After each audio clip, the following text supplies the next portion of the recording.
Morning, morning, morning. Good morning. Good morning to you. We're going to get things started this morning with conversations on CARICOM. So let's go ahead and welcome His Excellency David Comissiong, Barbados Ambassador to CARICOM this morning. Good to have another familiar face joining us. Trevor Prescod, MP, Special Envoy for Reparations and Economic Enfranchisement, also joins us for the conversation. Welcome. Always good to have you with us. So I'm going to start with you, Ambassador, give you an opportunity to set the tone. And of course, Trevor is our special guest, but invited by you. So I'm going to allow you to bring him into the conversation as we get going. Yes, well, we want to discuss reparations this morning. And we're discussing reparations for two reasons. Number one, this year, 2023, is the 10th anniversary of the establishment of the CARICOM reparations campaign. It was launched in 2013, and we established the CARICOM Reparations Commission in 2013, headed by Sir Hilary Beckles. So we are celebrating 10 years of work and achievements, and we crowned those 10 years last week by holding the third meeting of the Prime Ministerial Subcommittee on Reparations. And that Prime Ministerial Subcommittee is chaired by Barbados, Prime Minister Motley. And of course, so we reviewed the 10 years, we look forward, we made plans. But one of the things that we did at that meeting was to commit to a rejuvenation of all the national reparations commissions across the Caribbean community, all the national task forces and commissions. And of course, in Barbados, our national task force is led by Trevor Prescod, Member of Parliament for St. Michael East, and the Prime Minister's Special Envoy for reparations. And you know, just virtually by coincidence, we had the first meeting last week of our new National Task Force on Reparations. So we have a lot to report on. I can report on the regional setting, what is happening regionally with the Prime Ministerial Subcommittee, and Trevor can report on the national agenda, what is happening with the new Barbados National Task Force on Reparations. But I would just sum up by saying that we had a very positive Prime Ministerial Subcommittee meeting. We are very enthusiastic. We feel that we now have an authentic global reparations movement, and we are about to launch, the next phase of our struggle. Absolutely. And I know that this is something that you've been working on for many years. For you, especially, Trevor, how do you feel knowing that we've now started these conversations with the Africa Union, and they seem to be, as the ambassador said, advancing, not only at the national level, but most certainly at the international level as well? Yeah. I believe this is almost axiomatic when you're talking about reparations, that we will have a joint relationship with the African Union. And as David indicated, we met recently at the Hilton and at the University of West Indies. I think we had about 5 days in exchanging views and at least getting to know exactly the different structures that we need to put in place and some of the issues that we must give priority to. But this is about a people who have been dehumanized, and we all see ourselves as people of African descent. So it was natural for us to go back to the continent. The continent has faced, if not more, equally as much plundering and abuse as the people who have been enslaved. And it's only natural that we find a way of having this inclusiveness in our people wherever they are. So we're doing that, and we're doing it across the entire diaspora, and there's people even um, other people as well across the world. David would have mentioned or will mention to you that we were in Venezuela only last month, and we had a great discussion with the Venezuelan people and the government of Venezuela. So we're going to be expanding the movement in a very global way. All right, that definitely is a lot happening. And, let's delve a little bit more into what's happening here on the ground in Barbados, because I would imagine it will call for a Herculean effort for a number of people and agencies and ministries and independent organizations to be able to work together to truly effect change and make things happen.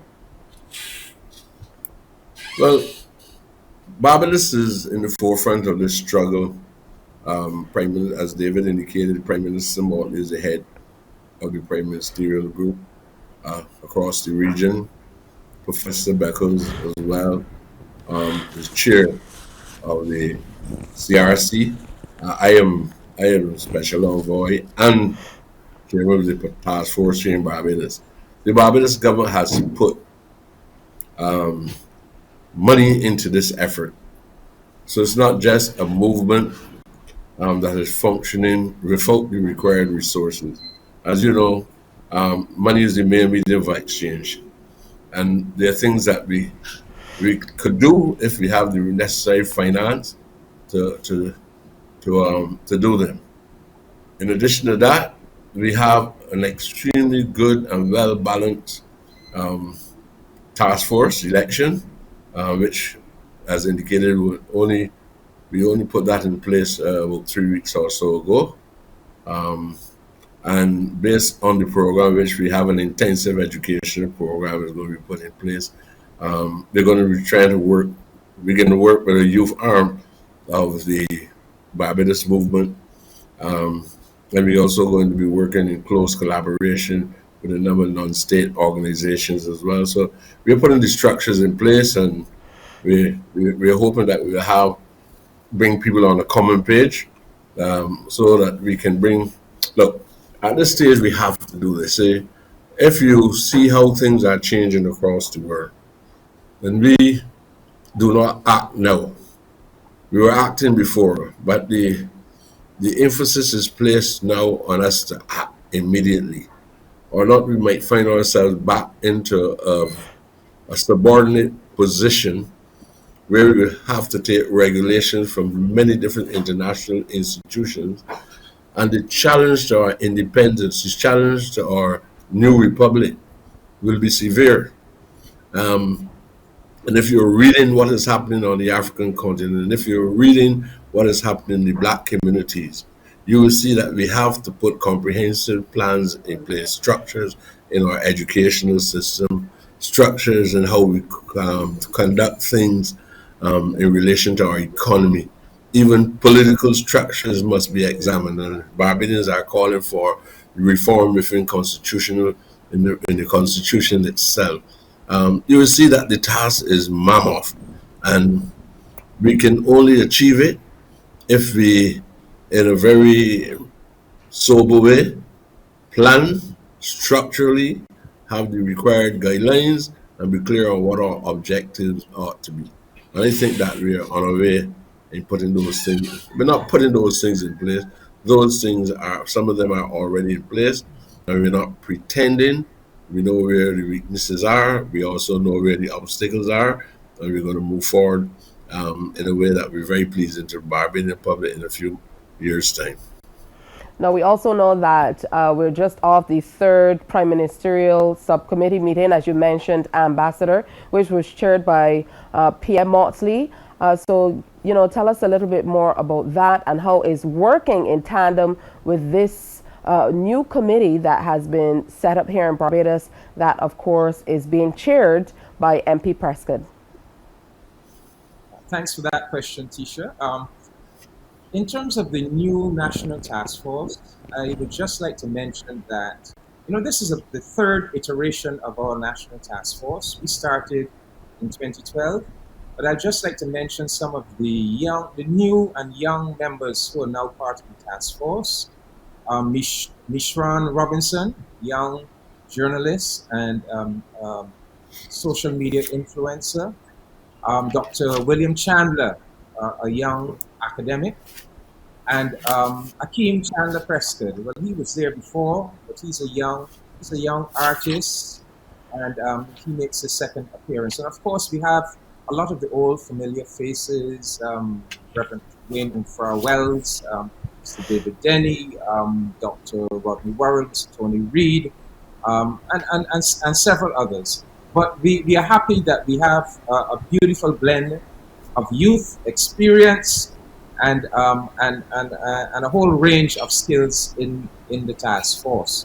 And to go back to the Prime Ministerial Subcommittee meeting, as I said, we did that meeting with the confidence that we now have a global reparations movement, that we can say so openly and confidently, and that we have clarified the precise meaning of reparations. There used to be a lot of confusion when some people thought it was about some kind of individual money grab and that kind of thing. But we are saying that reparations is about repairing the historical legacies of underdevelopment that are directly linked to native genocide, that is the genocide of the indigenous people of the Caribbean, and to African enslavement, the enslavement of our ancestors on these islands, and of course all across the African diaspora. So it is with that definition that we are going forward, and we are making tremendous progress. In fact, one of the things I would like to draw to your attention is that just last month in July, we held, the countries of Latin America and the Caribbean held a conference with the European Union. And for the first time, we got the European Union to agree to a declaration on reparations. And I'll just read it very quickly. This is what the European Union has agreed to.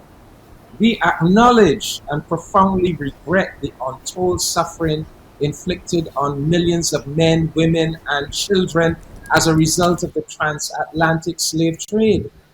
We underline our full support to the related principles and elements contained in the Durban Declaration and Program of Action. That's the program of action that came out of the UN World Conference Against Racism in 2001, including the acknowledgement that slavery and the slave trade, including the transatlantic slave trade, were appalling tragedies in the history of humanity, not only because of their abhorrent barbarism, but also in terms of their magnitude, organized nature, and especially their negation of the essence of the victims, and that slavery and the slave trade are a crime against humanity.